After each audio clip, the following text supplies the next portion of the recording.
Bueno, bona nit a tots.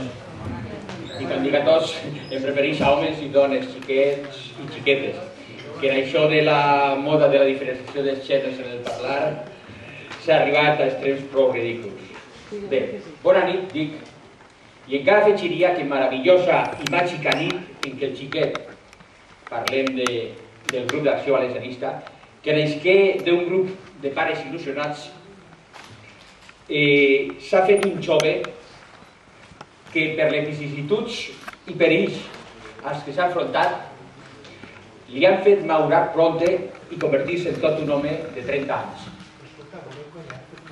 Tinc consciència de que el que toca en aquests casos és fer un repàs cronològic dels actes i vivències del cumpleañer en clau positiva. És dir, les ventures més que les desventures.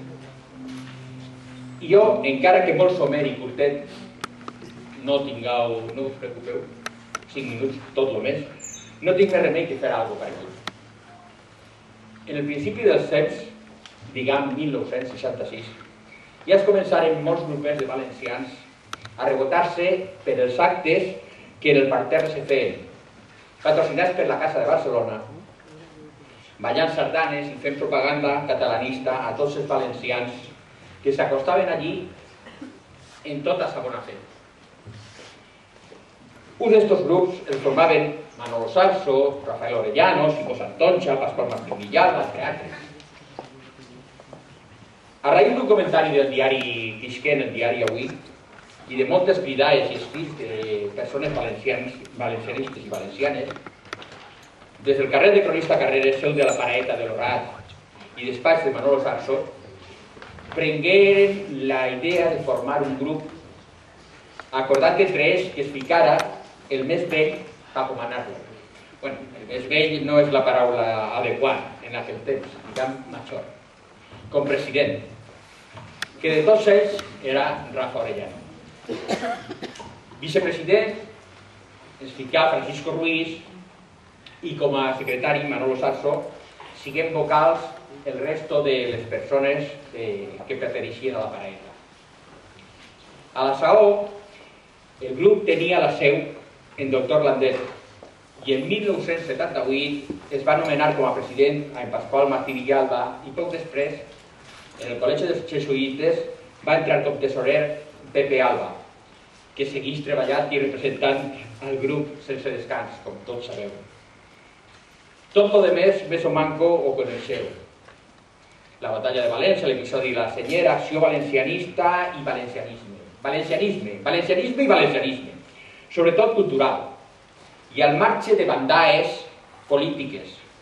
I desgraciadament, per això mateix, sense rebre mai ni una guileta del governant de torn, per mantenir una independència i una llibertat d'acció i de consciència totals, que ens permeten mirar als ulls a nostres fills i sentir-nos orgullosos de lo que fem, encara que siga poquet. Bé, una vegada complida més o manco la norma de la celebració, vull remarcar uns punts que per a mi constitueixen l'essència i les raons d'existir i de la supervivència d'aquest grup de sentiments. Associació Valencianista, Panda de Blaveros, Palleters Sonats, o com ens vulguin nomenar-nos. I entre els que podem destacar i descollen molt clarament, segons el meu pareixer, repeteix, 2. Escola de Valencianisme en Biblioteca Vivent i Refugi d'Hivern. Escola de Valencianisme. Una bona educació parteix sempre d'un bon exemple. Un pare o un mestre que beu o fuma no està capacitat per a ensenyar als seus fills o als alumnes, ni a la societat, que es deuen desterrar aquests hàbits, per molta literatura que aplique a les seues lliçons. Un llibre de text és una classe magistral, però li falta l'essencial, l'exemple. En el seu cas, els estudiants, les pràctiques. Fins podríem dir que l'exemple pur, sense explicacions ni res més que l'acompanye, és el més didàctic que existeix, donat que nostra formació intervé en un 90% la imitació. Pues bé, pense que això és justament el principal objectiu del grup i que, baix el meu punt de vista, està complint-lo a la perfecció. Pot ser que moltes vegades d'una manera particular i pot ser individualista d'alguns dels seus components, però som humans i no borreguers, i sempre n'hi ha uns que tiren un poquet més del carro. Raulers, dirien els madriles. Però en 30 anys, el que de veritat queda és la mitja. Una percepció global de l'acció, de l'exemple donat cara als germans valencians. I per una altra part, pot ser per a bé. Es van difuminant els personalistes i els individus, quedant en la memòria soles els fets col·lectius. Lo important. També, el mateix que el grup ha sigut escola i ferment, que ha iniciat les dues aventures polítiques que s'han manprès el nostre regne, és en les desfetes i en els moments de tristor i desesperació, el llarg de la recollida, el descans del guerrer, el puesto on millor es poden llepar les ferides i donar-nos ànims uns a altres. Per a poquet, tornar a aquesta lluita per lo nostre. I pot ser, per això, tenim l'obligació de no contaminar-nos en política com a grup. Sí, com persones. Ui, com persones sí, però no com a grup. I ficar-nos en un pla superior, ideològic, de sentiment, cultural i no fungible, com diuen ara. Però que no siga alterat per les modes o els bambolejos d'una societat en un gradient de canvi molt accelerat, com és la que ens toca viure. Refugi i referència del valencianisme, que com en la cançó ens dona la convicció des del fons de l'ànima de que som i serem valencians. Visca València! Visca València!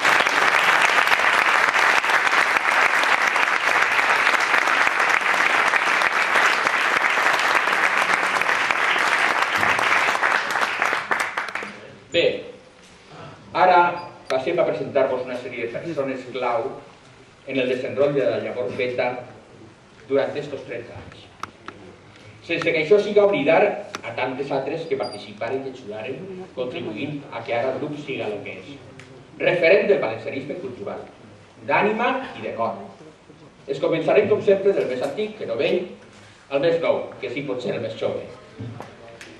En vosaltres, en Rafael Orellano Íñigo, que a més de moltes altres virtuts, passarà a la història com el primer president d'un grup de valencians i valencianistes cridats a defendre el nostre. Per favor.